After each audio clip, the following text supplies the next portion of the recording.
Assalamualaikum warahmatullahi wabarakatuh. Selamat pagi anak-anak. Semoga selalu dalam keadaan sehat ya. Silahkan disimak pelajaran pada hari ini tentang tahayul, bid'ah, dan khurafat. Anak-anakku yang soleh dan solihah, kembali lagi kita bertemu pada pelajaran Al-Islam. Nah, Al-Islam kali ini kita akan belajar tentang akidah. Materi akidah itu materi yang sangat penting karena di dalamnya kalian akan diajak untuk selalu dekat dengan Sang Pencipta, yaitu Allah Subhanahu wa Ta'ala. Dengan akidah yang bagus, yang baik, maka kalian akan semakin bisa sukses dunia dan akhirat, insya Allah. Pada pelajaran kali ini, kalian akan belajar materi tentang tahayul, bid'ah, dan khurafat. Kalian sudah pernah mendengar istilah-istilah itu? Atau masih terasa asing dengan istilah tersebut? Tanpa berlama-lama, mari kita langsung saja ikuti materi yang terkandung pada pelajaran kali ini. Silakan siapkan buku paketnya ya. Mulai halaman 108 silahkan dibuka. Kita akan belajar tentang akidah, tahayul, bid'ah, dan khurafat. Nah, tentang tahayul. Tahayul atau bisa kita sebut juga mitos. Secara bahasa itu hayalan. Secara istilah, sesuatu yang hanya ada dalam hayalan belaka. Perbuatan tahayul bisa juga berupa bayangan atau menghayal dan mengkait-kaitkan kejadian yang dianggap aneh dengan sesuatu. Padahal anggapannya itu nggak ada di dasar dalam Islam. Tahayul atau mitos itu seringkali terdengar tidak masuk akal, tetapi aneh selalu dipercayai oleh banyak orang. Untuk teman-teman yang sudah milenial saat ini, sewaktu masih kecil, pasti kalian selalu ditegur oleh orang tua atau kakek nenek, simbah kalian menggunakan tahayul atau mitos. Kita mungkin percaya waktu kecil, tetapi setelah dipikir-pikir, aneh juga ya kalau kita percaya. Dalil dalam Al-Quran dan hadis, ternyata ada dalilnya tahayul atau mitos itu. Dalam surat Toha ayat 66. Bismillahirrahmanirrahim. Qala bal alqu fa idza hibaluhum wa isiyuhum yukhayyalu ilaihi min sihrihim anna tas'a. Artinya, berkata Musa, silahkan kamu sekalian melemparkan. Maka tiba-tiba tali-tali dan tongkat-tongkat mereka terbayang kepada Musa seakan-akan ia merayap cepat lantaran sihir mereka. Ternyata zaman dulu pun, zaman Nabi itu juga sudah ada hal seperti itu. Nah, tetapi ada dalilnya bahwa itu dilarang. Ada juga hadis riwayat Tirmizi, tiarah atau tahayul ialah sejenis syirik.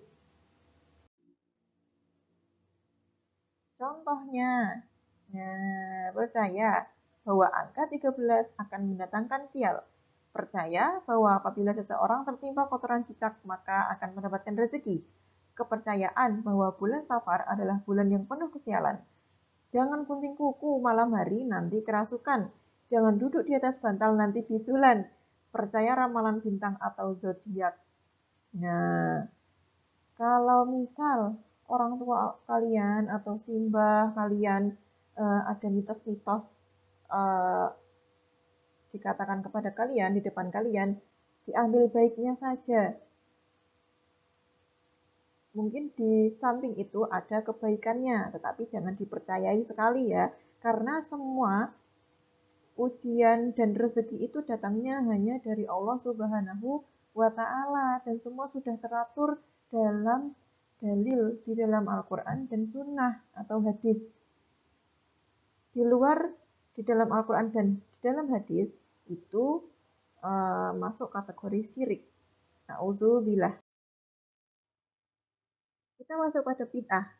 Bid'ah secara bahasa adalah sesuatu yang baru. Secara istilah, bid'ah itu suatu amalan yang baru dalam hal ibadah mahdoh. Ibadah mahdoh itu apa sih? Aktivitas atau perbuatan yang sudah ada syarat dan rukunnya. Bid'ah itu yang nggak ada dalilnya dan belum ada contohnya dari Rasulullah. Nah, termasuk dalam bid'ah itu orang yang menambah atau mengurangi ibadah. Seseorang yang melakukan perbuatan bid'ah, maka ibadahnya sia-sia. Bahkan termasuk orang yang sesat. Stop bid'ah. Nah, di sini ada hadis Nabi ternyata. Jadi menguatkan kita ya. Amala amila amalan laisa alaihi amruna fahuwa raddun. Barang siapa melakukan suatu amalan yang bukan berasal dari kami, maka amalan tersebut tertolak. Jadi apapun yang kita kerjakan, kalau bisa sesuai, ya harus bisa sesuai dengan syariat di dalam Al-Quran maupun hadis. Jangan di luar itu ya.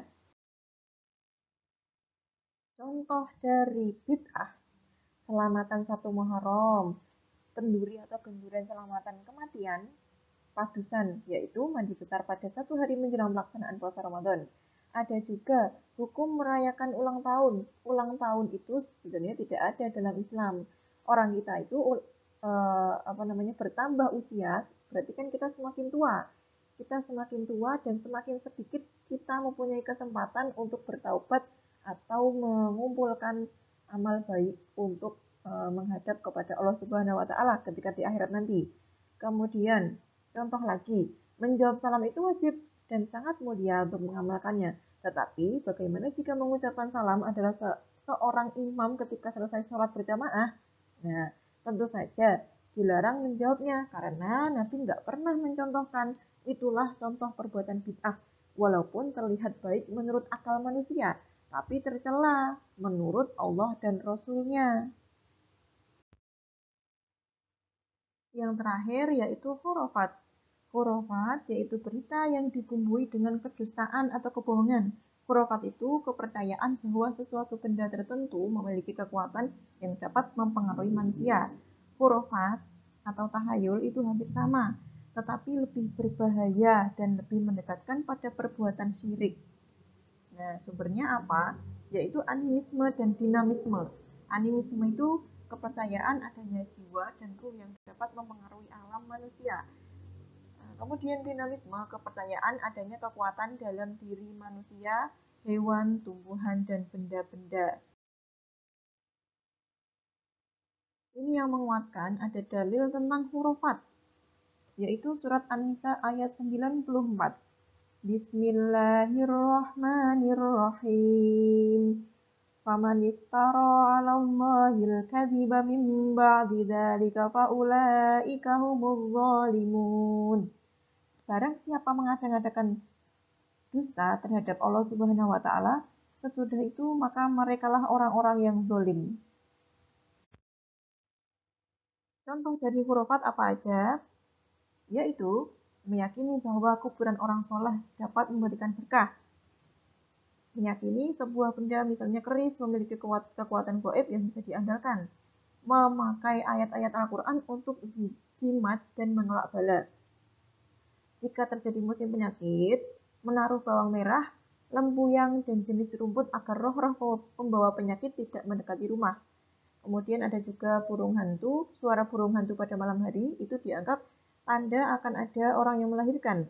Kemudian suara burung gagak di malam hari pertanda akan ada orang yang meninggal.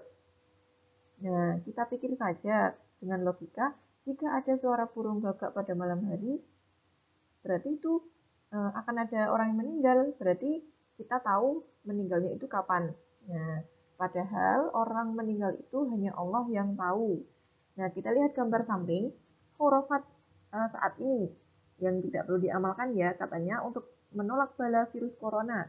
Itu membuat sayur lodeh 7 macam, cari batok kelapa yang bermata 3, buat bubur jenang. Nah, ini harus ditinggalkan ya. Ini akan menjerumuskan kita kepada syirik. Syirik itu amalan-amalan kita tidak akan diterima oleh Allah Subhanahu wa taala. Na'udzubillahi min dzalik. Nah, cara menghindarinya tahayul, bid'ah, dan khurafat. Yang pertama, kita harus memahami maksud dari ibadah yang akan kita lakukan. kita itu beribadah pasti punya niat untuk mendapatkan pahala.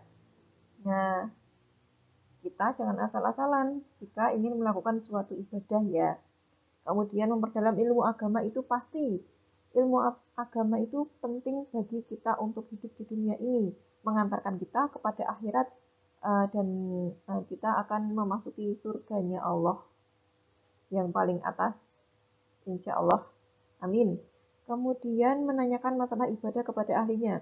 Jika kita ingin melakukan sesuatu, kita tanyakan kepada ustadz, guru yang belajar ilmu agamanya sudah sangat luas. Kemudian kita tidak boleh taklid atau ikut-ikutan. Kita harus mempunyai dasar yang sangat kuat. Cukup sekian pelajaran hari ini tentang tahayul, bid'ah, dan hurufat. Jika Bu Lina ada salah kata mohon maaf. Yuk kita sama-sama meninggalkan hal yang tahayul atau mitos, bid'ah, dan hurufat. Wassalamualaikum warahmatullahi wabarakatuh.